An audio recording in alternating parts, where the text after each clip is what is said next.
कडे परंपरा आहे, माऊली माऊली करत आपण वारीला जातो. कित्येक सांस्कृतिक सामाजिक कार्यक्रम आपण साकार करताना आनंदाची फुगडी घालतो. तशीच आपण यांच्या आई बाबा होण्याच्या टप्प्यावर आणि आजीच्या आजी होण्याच्या टप्प्यावर दोन्ही आजींची आपण एक छान फुगडी घेऊया. आजींना फुगडी घालता येत नसेल तर किमान आपण पोज घेऊन फोटो सेशन तरी करूया. कारण फुगडी मागचं शास्त्र माहिती आहे का मंडळी तुम्हाला? फुगडी, ठेका, पावली, मनोरे अशा पद्धतीने माऊली माऊली करत लोक विठ्ठलाच्या दर्शनाला मैलोन मैल चालत जातात. एक कुठेतरी नकळतचा थकवा घालवणं आणि नवीन ऊर्जा नवीन चेतना निर्माण करणं यासाठी ही फुगडीची योजना आहे. दोन्हीकडची आजी या धरलेले असतात. म्हणजे आपण म्हणतो ना, दुनिया गोल आहे, फिरून तिथेच यायचं आहे. त्यामुळे कधी कधी नात्यांमध्ये कोणाच्या कुठलाही दुरावा असेल, काही असेल तरी सुद्धा आपण एकमेकांना सांभाळून घेण्याचं प्रतीक म्हणजे फुगडी आहे. पहा, फुगडीमध्ये आपण मागे जातो. मागे जात असताना आपण उलटे गोल फिरू शकत नाही, पण इथे फिरू शकतो कारण समोरच्याचा आपल्याला पक्का आधार आहे. म्हणून ही फुगडी नात्याची फुगडी. जोरदार आपण टाळ्या वाजवूयात का? हो, पण गंमतच झाली की मुक्याने फुगडी झाली यांची. उखाणा घ्यायला पाहिजे ना यांनी. उखाण्याशिवाय फुगडी शोभत नाही ना. या या माऊली या या, उखाणा बघा. तुम्हाला जमत नसेल तर मी कॉपी पुरवते तुम्हाला.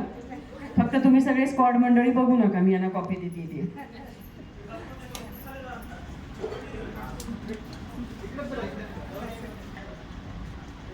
सासू माझी मायाळू, धीर माझा हौशी, सोपनरावांचं नाव घेते मयुरीच्या वटीकरणाच्या दिवशी. हिमालय पर्वतावर बर्फाच्या राशी, हिमालय पर्वतावर बर्फाच्या राशी, गणेशरावांचं नाव घेते मयुरीच्या ओटी भरणाच्या दिवशी. आपण आता या सरकारी उखाण्यानंतर एक वेगळा उखाणा घेऊयात का?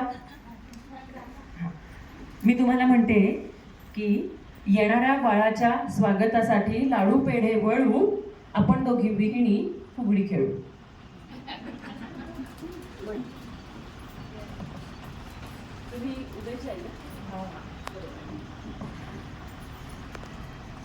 येणाऱ्या बाळाच्या स्वागतासाठी लाडू पेढे वळू, आपण दोघी विहिणी फुगडी खेळू.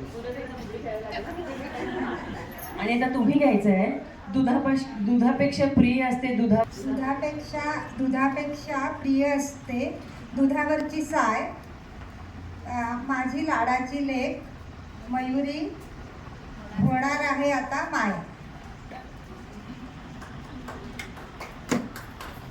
खाण्याला सुट्टी द्यायची का? घेणारच आहे तुम्ही?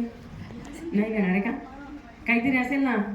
अरे बच्चू, आता तुम्ही नव्या पिढीमधल्या म्हटल्यावर बरं ठीक आहे, आपण यांची फुगडी अशीच आनंदाने मोरया मोरया म्हणत साजरी करूया. चला, कारण हा येणाऱ्या बाळाच्या स्वागतासाठी हा आनंदाचा क्षण आहे, म्हणून फुगडी. चला. अरे बापरे, उंच टाचाचे सँडल घालूनची फुगडी. अरे बापरे,